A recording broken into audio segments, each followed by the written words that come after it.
Hello, everyone. The following podcast is brought to you by the Accessibility Hamilton Alliance, other known as AHA. My name is Chian, and today I'm here with my peer, Lyka. We are both undergraduate students in the Honors Biology program at McMaster University. We are both joined here today with our special guest, David Lepofsky. So, this interview is part of the AHA's first Disability History Month initiative. Through this event, we are committed to building a fully accessible community where everyone, regardless of ability, can exercise self-determination and freedom of choice. AHA also advocates for full inclusion, not just for persons with disabilities, but for seniors, taxpayers, and all members of the community. Now, about our guest, David Lepofsky. He is a renowned lawyer, advocate, and professor with a focus on disability rights and legal education. And as of July 2023, he serves as a visiting research professor at Western University's Faculty of Law. He graduated from Osgoode Hall Law School in 1979 and Harvard Law in 1982. He also practiced law with the Ontario Ministry of the Attorney General for over 3 decades, where he rose to the rank of General Counsel. Lepofsky has been a key leader in advancing disability rights, chairing the Accessibility for Ontarians with Disabilities Act Alliance since 2009, and advocating for legal reforms at both provincial and federal levels. His efforts have shaped accessibility legislation in Canada, such as the enactment of the Accessibility Canada Act in 2019. He is also widely recognized for his role in securing legal victories to improve public transit for people with visual impairments. His contributions have earned him numerous awards, including the Order of Canada and the Order of Ontario. So thanks for joining in, David. Great to be here. Let me just add that thank you for the very kind introduction and for including me, and thank you for volunteering your time for AHA. It's a really important group that does really good work, and it's fantastic that you're part of their team. Just one more bit of information. I'm also at the same time I'm a visiting professor of disability rights this year at the Faculty of Law at the University of Ottawa. So I'm both at Ottawa and at Western Law. Thank you very much, David. So just to get started on our questions, based upon your understanding of disability legislation in Ontario and your knowledge of human rights, as well as the progression of accessibility, what are your thoughts on the current resources available to people in the community? Do you think it is satisfactory, or is there more that needs to be done? I think we've got the key legal tools in place. What we're missing is a government that wants to actually do its job on multiple fronts. Federal government and provincial government both are mandated by important laws that the disability community fought for. In the case of Ontario, it's the Accessibility for Ontarians with Disabilities Act 2005, AODA. And in the case of the federal government, it's the Accessible Canada Act that was passed in 2019.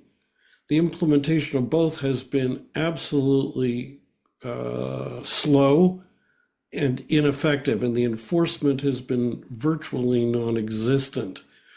So that's one huge problem. But the other problem is we have enjoyed since 1982 a guarantee of equal rights in the Ontario Human Rights Code, freedom from discrimination in access to jobs, goods, services, facilities, and housing. But the government's system for enforcing human rights was really slow. Back in 2006, the government of the day in Ontario said they wanted to speed it up, but they've actually made it either as bad or worse to this day.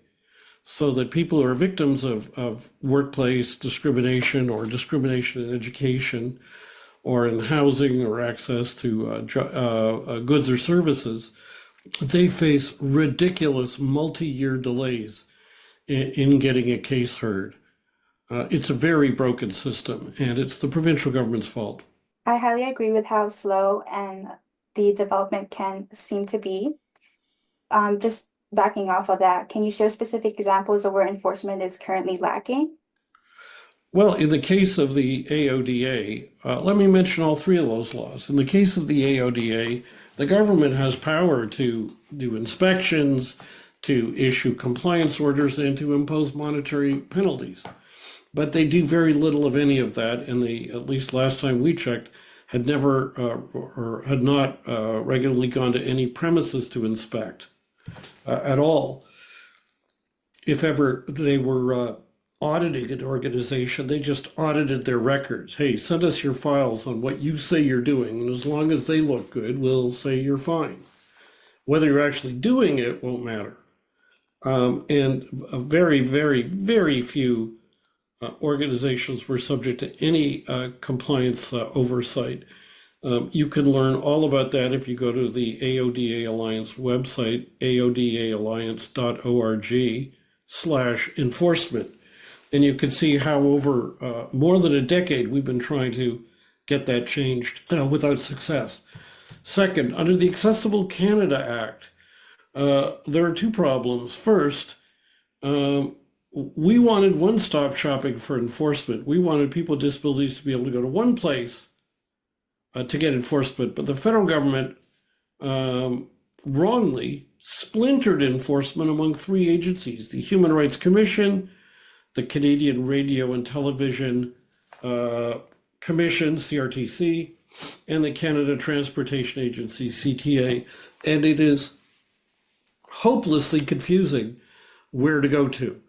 But the other problem is that with the Federal Act is the only real effective enforcement would be available if the federal government passed mandatory accessibility standards that obligated organizations had to comply with. Well, over 5 years since they passed the Accessible Canada Act, and they have not passed a single accessibility standard regulation. So there's nothing to enforce. Now, the third problem are human rights commissions. I mentioned the Ontario one, and that is a huge problem. The delays, if you file a complaint at the Human Rights Tribunal now, you can wait 4 or 5 years to get a hearing. And the Human Rights Legal Support Center that was supposed to be there to provide legal representation and advice can't represent the vast majority of people who file human rights applications, even if their case has real merit, just because they don't have the funding. The Ontario Human Rights Commission has the power to bring systemic claims. They rarely do. So they're kind of not much of a relevant factor. And in the federal sphere, you file your complaint with the Canada Human Rights Commission. They're supposed to investigate and, where appropriate, litigate it, but their delays are as bad as the Ontario delays. You can file, and I have filed a complaint and sit on it for 2 years, and then nobody will have looked at it and started any investigation at all. So you mentioned the words of empowerment and funding. Could you define these words for our audience here, as well as elaborate on how this impacts day-to-day life for people with disabilities? Empowerment and funding. Well, empowerment, I guess, would refer to when we've given people with disabilities not just the rights, legal rights in the law books, but an effective way to get them enforced without having to go hire lawyers and pay a lot of money, since most people with disabilities won't have the time or resources to do that, and too many lawyers are not even trained in this area of the law. Funding's a whole separate question. I don't believe that the failure to effectively implement either the Accessible Canada Act or the Accessibility for Ontarians with Disabilities Act is due to a lack of funding. I think it's due to a lack of leadership. Yep. Thank you very much for your insights, David. All right. Our next question for you is, in 2005, the Ontario government legislated through the AODA full accessibility by 2025. Do you think that Ontario will be there by January 1st, 2025? And what do you think the government or society generally ought to do to move accessibility forward? Well, it's clear beyond any doubt that we will not achieve that mandatory goal. It's not just that the legislation said that we were to achieve that goal within 20 years. When it passed the AODA back in 2005, it put someone in charge, and that someone's the Ontario government. And the Ontario government wasn't expected to go out and fix every barrier in the private sector across the province, of course not. But it was given a mandate to lead us to the goal of full accessibility by doing two things: by enacting a series of regulations called accessibility standards that would tell every obligated organization what they need to do and when they need to do it by. And the second thing that was required was that they effectively enforce those standards. Now, the government has failed on both. They've enacted some accessibility standards, but even if everybody complied with every last word in them, we would not achieve an accessible Ontario by 2025. We would never get there because they're far too narrow, they're far too weak, and they don't even address the vast majority of barriers that people with disabilities face. But making that worse, what there is on the books, as I said earlier, is not being effectively enforced. What do we need? Well, we know what we need because the government under the AODA was required to appoint a series of accessibility independent reviews every 3 or 4 years. And they did. And each of those reviews in 2010, 2014, 2019, and 2023, each said we're behind, we got to do more, we need strong government leadership that we're missing from the top, from the premier, and they each laid out action proposals to get us there. And no government has implemented the vast majority of the recommendations. A year ago, the Ford government was told by the most recent independent review conducted by a gentleman named Rich Donovan, whom they handpicked to do the review. He said we are in an accessibility crisis. The provincial governments never agreed, never acknowledged there's a crisis, never implemented a crisis strategy to deal with it. But I'll take you further. If you want a blueprint of what we need to do, it's all in one place. The AODA Alliance, which I have the privilege of chairing, we're a volunteer coalition, we submit briefs to the government, to various government agencies, whenever the opportunity arises to point out what's wrong and to make concrete recommendations for reform. If you go to our website, they're all collected on one page. It's aodaalliance.org/briefs. And if you go there, what you'll find is all the briefs we've submitted over the past almost 20 years. And our recommendations together provide a really comprehensive roadmap. If you want to know what to do to make education accessible to students with disabilities, look at our education briefs. If you want to know what to do to make transportation accessible, look at our transportation brief. If you want to know what you need to do to make healthcare accessible, look at our healthcare briefs. They're all up there, and they all tell you what's wrong, but they also give very concrete practical suggestions of what needs to be changed and how to do it. Yeah, I agree that nothing has really been done to change much. Even here at McMaster, I also noticed that there are, even in lecture halls, there's not much accessibility designated areas, which is unfortunate. But yeah.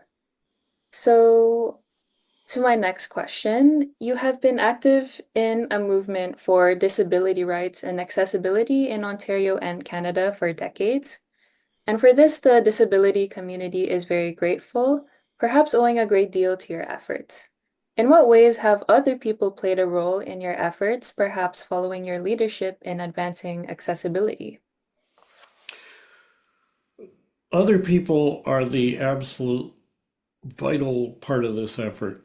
I'm often the name and the face you see quoted in the media, and at times appearing before a parliamentary committee or press conference. But I'm one of a lot of people with disabilities and supporters who've been active in this campaign really since it got started. And they are everything. One person can't change all this. If I came up with an idea and said, hey, why don't we advocate for this? If nobody agreed, nothing would happen. when the AODA Alliance puts out an idea or a request for input, people give us input, we incorporate that. When we invite people to write their politicians or go to the media or raise their issues, that's the driving force. And there are people who are experts in individual areas who give us great input that helps us with the writing of these briefs. And there are people who themselves appear before committees of municipalities or the provincial government or federal government. And that is absolutely indispensable. It is key to our success. So, I'm the tip on occasion, and the coalition I lead is. They're the iceberg, and there's a lot of iceberg. Yeah, I agree with that. Well, thank you for your response. And as a follow-up question to that, in what way has the support of others allowed your leadership and efforts to become a reality in the creation of the Ontarians with Disabilities Act and the Accessibility for Ontarians with Disabilities Act? Well, let me take you back even before that. A lot of people with disabilities, a lot of people without disabilities don't know that our first huge victory was actually 44 years ago in 1980-81, when we successfully fought to get disability included into the Canadian Charter of Rights and Freedoms. In October of 1980, Prime Minister Pierre Trudeau proposed patriating our Constitution and adding a Charter of Rights. We never had one before that. And the Charter included an equality section, Section 15, that would prohibit discrimination. And it did, but it didn't include disability among the grounds of discrimination that would be forbidden. So under the Charter as originally proposed, it would be perfectly legal for governments and legislation and so on to discriminate because of a person's disability. Well, we fought that. I've actually written a memoir, which you can read for free. It's available for download. I'm going to tell you how in a minute, and I'll give you the link to post with this. And it's a memoir of the fight to get disability into the Charter. It's called Swimming Up Niagara Falls, because that's what it felt like. But guess what? We succeeded.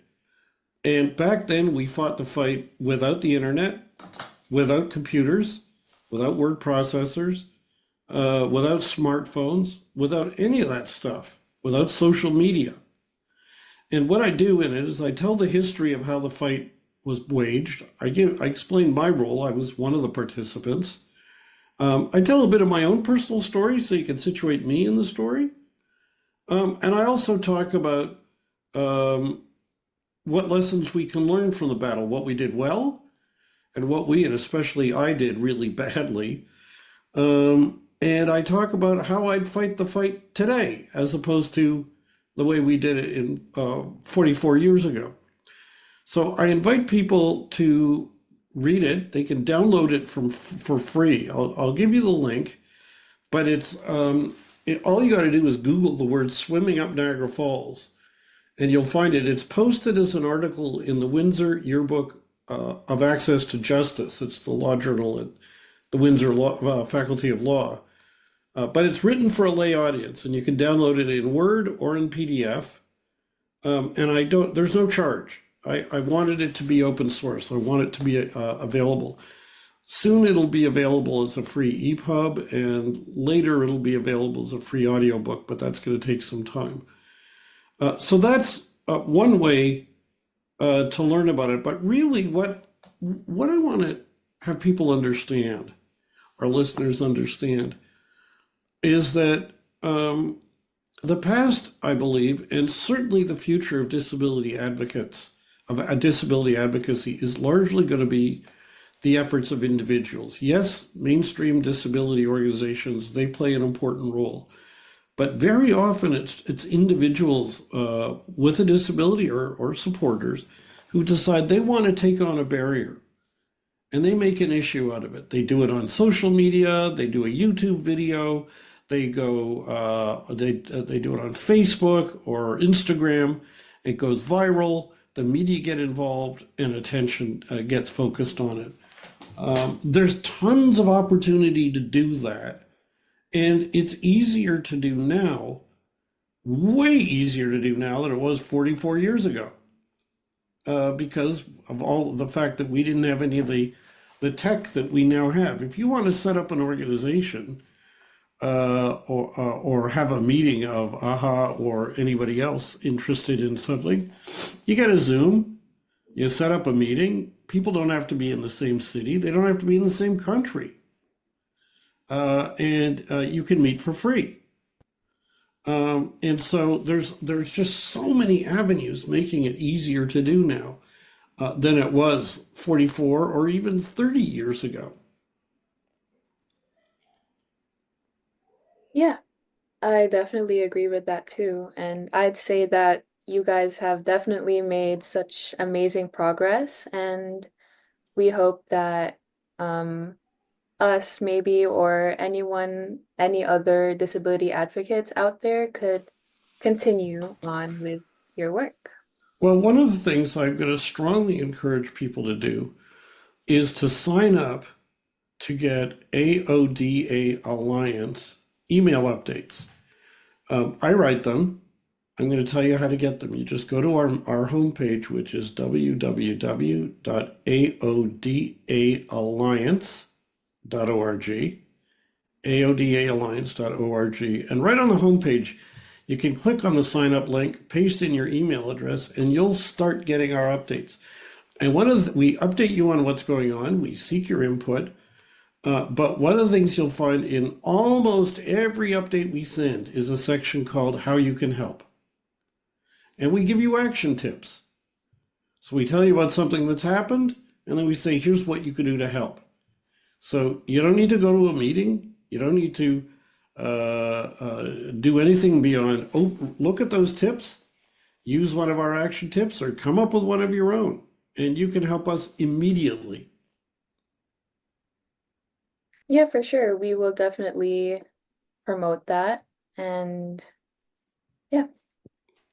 So just to build on the topic of technology being a big impact on individuals today, especially the young innovators, how can we ensure that accessibility continues to evolve with emerging technology, and how can students and young innovators contribute to this evolution? Well, we need digital accessibility as much as we need built environment accessibility and all other kinds of accessibility. And we are way better off than we were before, but new barriers keep getting created. So there's two things people can do if they want to contribute to digital accessibility. One is, if you choose to do a career in technology, specialize in and learn how to do accessible tech. It is ridiculous that people are designing websites in Ontario right now who don't know how to make them accessible. I don't mean everybody is, but there's too many people who are designing new websites and new web pages who don't know how to do accessibility. I think if you study to be a web designer and you know how to do accessible design, and you market yourself as having that expertise, that you should be in hot demand, because there's pressure for accessible web design in Canada, in the US, in Europe, in Israel, in New Zealand, in Australia, all over. And so it's important to have people who can do it. And the beauty of us learning how to do it here is you can sell your skills internationally without having to leave the country, because obviously you can design a website from anywhere. So whether it's web design or writing software or other tech jobs, having an expertise in accessibility and working within would really help. But the other thing that's extremely important is people with disabilities as users of tech. If you encounter a barrier, raise it with the organization that created it. and raise it on social media, complain about it, put pressure on. It can make a huge difference. I'm going to give you an example. One very popular form of home stereo equipment or home audio equipment is by the company called Sonos, S-O-N-O-S. You can put their speakers in different rooms. You can stream music to it. You can control it from an app on your smartphone.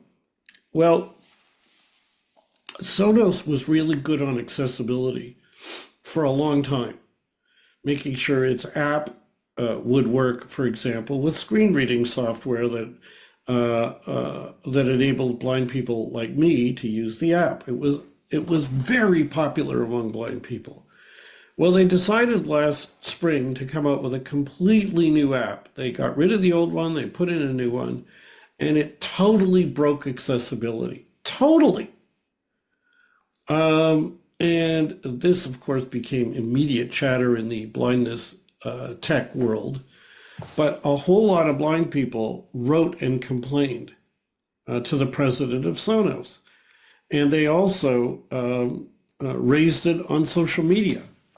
Now, by the way, the new app not only was terrible for blind people, it was actually terrible for everybody. Sonos has admitted that they screwed up. They have apologized. They rushed to try to fix the accessibility. Some of it is fixed. But it was very much backlash from the community. And they also committed that in the future, they will have blind testers, beta testers, before they release new products. So there are circumstances, and this is a giant corporation that markets all around the world. So there are instances like this where we can make a huge, huge impact. Your story shows just how much important awareness is and advocacy is for things like these. And so just to follow up on that question, back to the students that will be listening to this podcast, your legacy of accessibility will live on regardless of what happens next. However, others need to step up to continue the effort for more accessibility, as you said. It makes good sense socially, physically, and economically. As most of our listeners will be McMaster students, what is the plan for passing the torch to young people who also share a passion for accessibility? How do we educate the community so that others may become aware of the importance of accessibility, followed by an effort to become a real change agent? Okay, that's a very good question. It's a question I've worried about for about 25 years. So let me tell you what I'm doing. I'm really doing two or three things. The first thing is I wrote that memoir. I hope to write more about other battles we fought, because I have been involved in these issues for 40 years, and there's a lot of this knowledge on our websites, but there's also a lot of knowledge kind of in my head.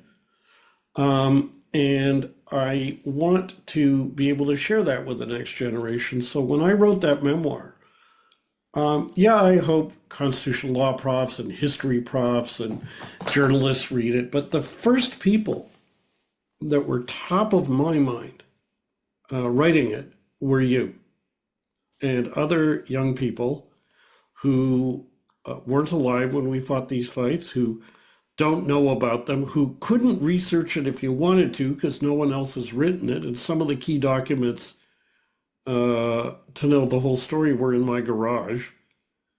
And I wanted to put that all together. And I also wanted to share ideas of what you can learn for today's advocacy from our battles then, what we did right, and as I said before, what we did wrong. I don't believe in being one of these obnoxious, sanctimonious people who pontificates on how to do things. I'd rather have you learn from stuff I think I did that was totally embarrassingly wrong, and how I would do it better, I hope, or differently now. So I've started that project with this part of the memoir. It's the length of a book. I hope I've written it to be somewhat entertaining and not dry. But take a look. And you don't need any background in law to read it.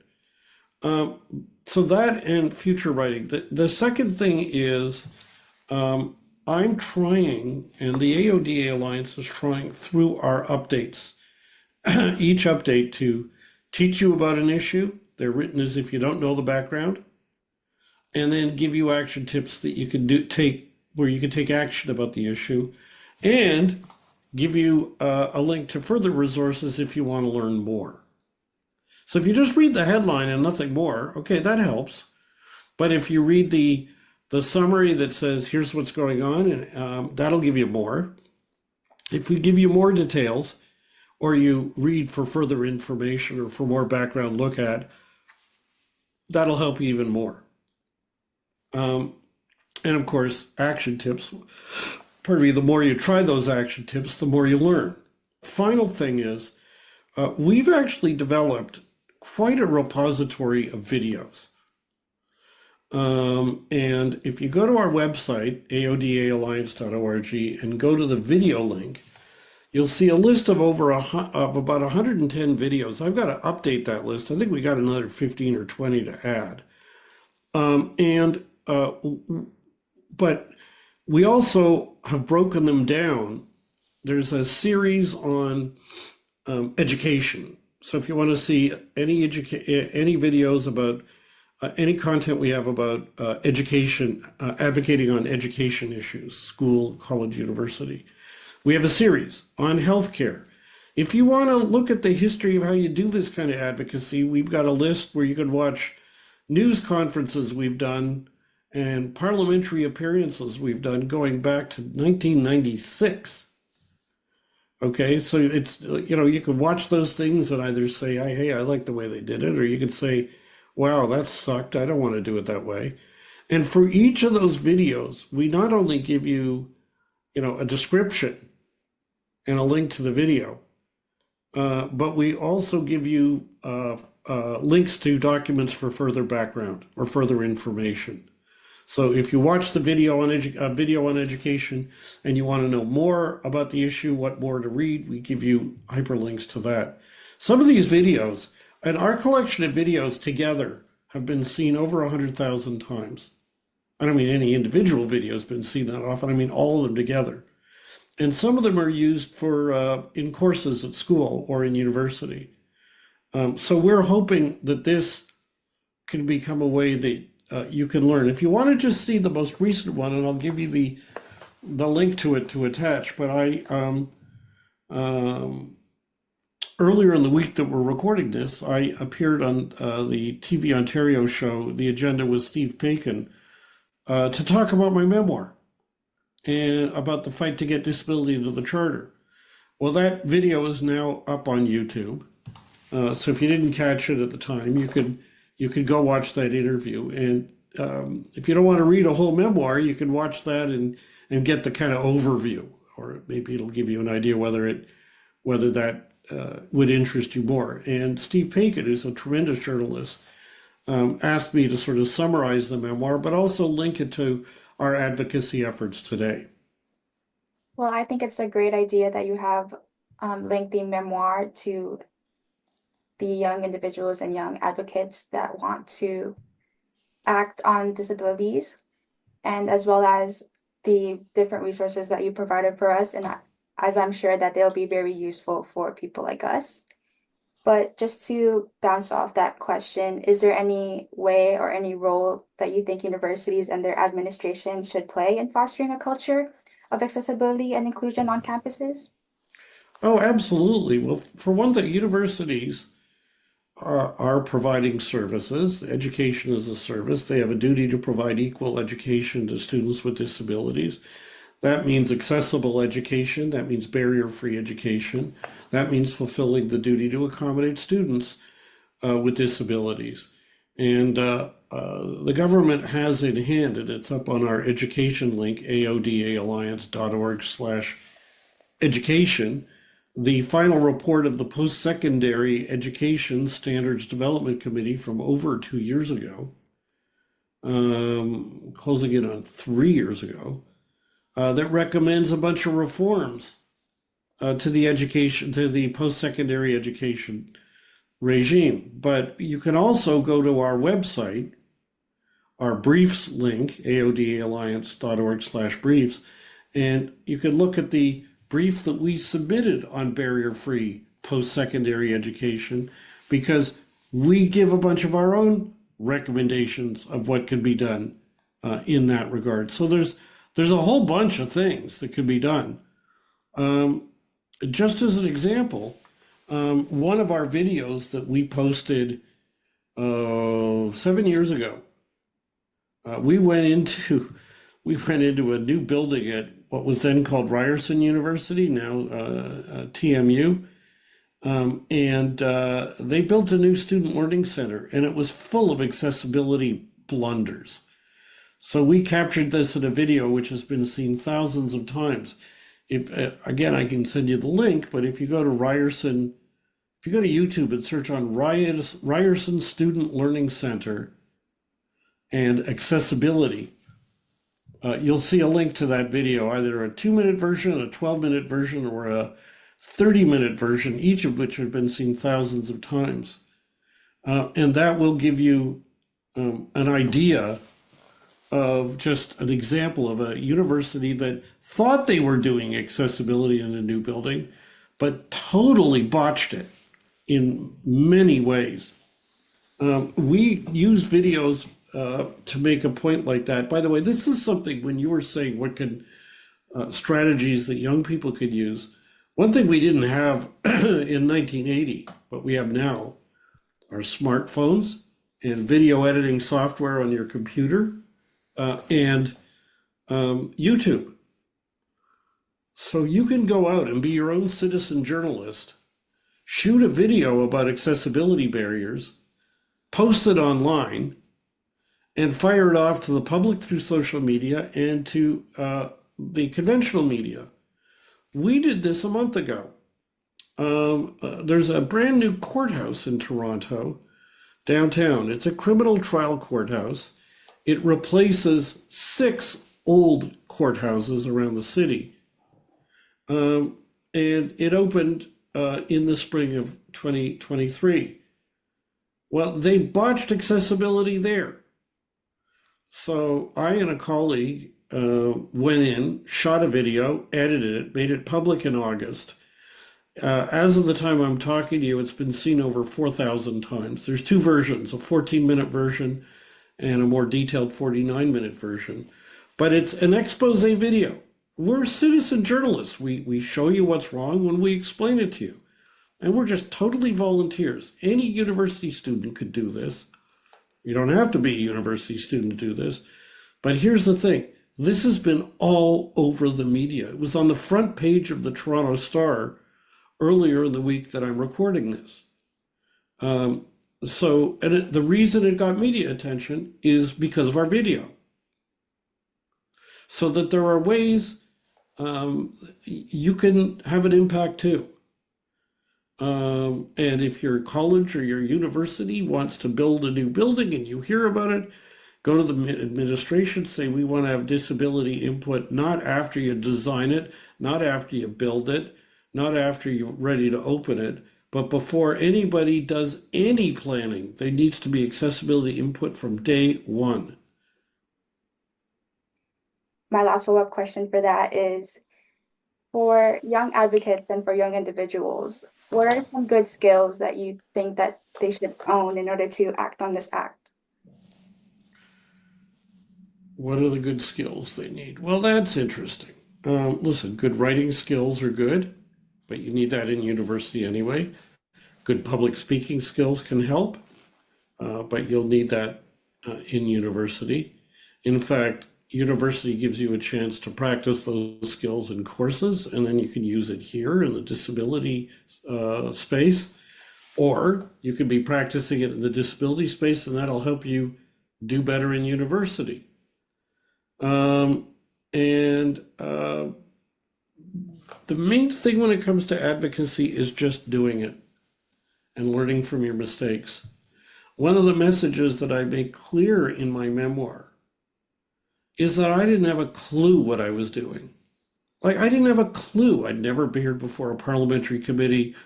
I'd never written a brief for a parliamentary committee. I was totally, new at this stuff. And you learn by doing it, and you make mistakes, and you got to just have the courage to say, you know what, I may screw up, but what the heck, I'm just going to do it. And the other thing is that I'm going to suggest is that there are a million places where you can practice this. Your city council in Hamilton and the provincial government and the federal government are always holding some kind of committee hearings or meetings to talk about some issue or other. If you find one that has an accessibility component or a disability factor, ask to make a deputation, either on behalf of an organization like AHA or just on your own as an individual. It's a great place to practice. They give you 5 minutes thinking about how am I going to deal with this? How am I going to get my message down to 5 minutes? And then if they ask you questions, getting used to the idea of responding to their questions. Just doing it. The first time you do it, you're thinking to yourself, I don't know how to do this. But after you do it once, you say, heck, that wasn't such a big deal. Then you do it again. And then you do it again. And you just get better and better. Well, thank you, David. Your insights are incredibly valuable to our listeners. Just to somewhat conclude, we've been talking a lot about the words of disability and accessibility as it has been a topic of public policy for many years, going back to the early 1980s, after disability was a guaranteed right contained in the Canadian Charter of Rights and Freedoms. How has your definition or understanding of the term disability has changed over time? That's such a good question. In the 1970s, when I got involved in this, disabilities to me meant people in wheelchairs, people who are deaf, people who are blind, people with intellectual disabilities, and so on. Well, two things have changed. One is that there were conditions that we didn't even know about, talk about, identify back then, like autism or neurodiversity, that are now ones that are widely recognized. But also, well, actually, there's several things. Intersectionality, the fact that how disability interplays with one's gender, with one's racialized status, and other identities, and how disadvantages can compound. The fact that disability, we used to think about people with disabilities as one group and people without disabilities as another group. And people with disabilities were like this minority, statistically. But now, whenever I advocate on this, I explain that that's wrong, because everybody either has a disability now or gets one later. So we're all in the disability community. There was a time when people, some disability advocates long ago said, we should speak for ourselves, no one should speak for us. And that actually hurt us. It was well-intentioned, but it hurt us because it's better when our numbers are bigger. And when we can get people without disabilities today to think that they are actually part of us, it's just we're ahead of them. We already got ours. Theirs is coming later. Then they have a stake in us succeeding. It's not what are they going to do for us? Well, what could we do for them so that we all benefit? Or as I put it, what can we do so that when I'll say to people that have disabilities, what can we do together so when you get your disability, eventually, you don't face the barriers I've had to face? And that's been a redefining of disability. I call us the minority of everyone. And that is a reconception of things from when I started. Thank you for your response. That was very insightful. All right. So now as we end our or continue to the end of our podcast, we have one last question for you. Sure. As a champion for accessibility at the university or in the community over the years, what recommendation or advice might you give today to disabled university students? How might that recommendation or advice fit within the theme of Disability History Month? And how can students today learn from the history of disability in an effort to cut a pathway for others in the future? Well, if students want me to talk about my memoir, I'd happy to do a Zoom and chat with you about the memoir. That would be a fun thing. It's just one little piece of the story.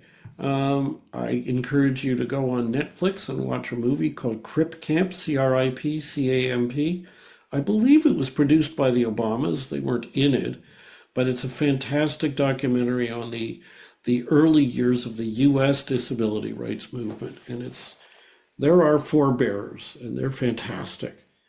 I would suggest a strategy: get together a bunch of folks with disabilities on campus and do a disability barrier scavenger hunt.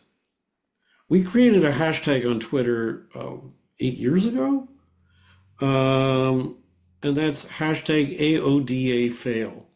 Take pictures of barriers and tweet them on the barriers on campus, not just physical barriers, but any barriers you can think of. But because you want people with vision loss to know about them, embed text that explains what you're showing, but also tweet what can be done to fix it. And then if you want, what you can do is take a collection or a collage of those barriers and some recommendations on how to fix them and ask to meet the president of the university. Not the head of accessibility for the university. They're already on your side. Ask to meet the president and take it to them. That's a great way to do it. I find that we do well by getting together in groups and learn from each other and then advocate together. And I've seen this in universities, in law school is 3 years long. And what'll happen in a particular year, there may be a very active bunch of students with disabilities, and they form a group, an advocacy peer support group. And then, but what happens is as they graduate, that group may get weaker. I shouldn't say weaker, it may get smaller. Now, if the next year's new students re-expand it, that's great. But sometimes the numbers of people who want to take part reduce, and it may disappear. And then a couple of years later, a new group may start up something similar. Well, that's the nature of university. And whether it's just come up with something that works for now, and if it passes on to other groups later, that's fine. But it's helpful if you can identify not just where there are problems, but solutions. Because you're more likely to get an organization, whether it's a government or a university management, to fix something if you do their thinking for them and deliver a solution on a silver platter. And then you say, here's our proposed solution. We got a better one, go for it, but we want to get you started. Yep, those are some great advices. Thank you for sharing, David. Well, that concludes our podcast for today. Thank you, David, for being a part of this first ever Disability History Month initiative at McMaster. Your story is extremely important and inspirational to the faculty and students of McMaster and beyond. We also hope our listeners found it as enlightening as we did. And as for our audience, if you would like to learn more about David and his initiatives, we have his memoir linked on our website and his interview with Steve Paikin on disability rights, which will be happening this week. There is also a list of AODA videos available for viewing via our website. Thanks for tuning in. And please sign up to get AODA updates. Go to aodaalliance.org and just click on the sign up link.